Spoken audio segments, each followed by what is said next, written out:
Ang programang ito ay rated SPG. Striktong patnubay at gabay ng magulang ang kailangan. Maaaring may masiselang tema, lengguwahe, karahasan, sexual, horror o droga na hindi angkop sa mga bata.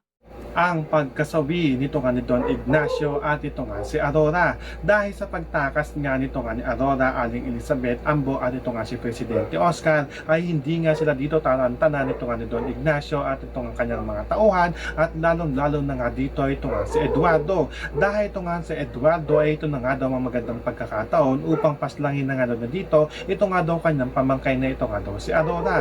Dahil matagal na nga dito pinagtatanuhan ito nga ni Eduardo na paslangin na nga na dito ng tuluyan nito nga si Aurora upang mapunta nga daw sa kanya dito ang kanyamanan ng kanyang kapatid na ito nga daw si Don Ignacio. Kaya nagtagumpay nga dito ito nga si Eduardo na barilin nga dito at babaksakin nito nga si Aurora, at nung bumagsak na nga dito ito nga si Aurora ay agad-agad naman niya ditong sinunod dito nga kanyang kapatid na ito nga si Don Ignacio. So pakakaabangan nga natin dito kung magtatagumpay na nga ba ito nga si Eduardo na mapabaksak at mapaslang nga na ng tuluyan ito nga si Aurora at ito nga si Don Ignacio. Yan ang ating mga pakakatutukan at pakakaabangan dito nga lang sa FPJ San Provinciano.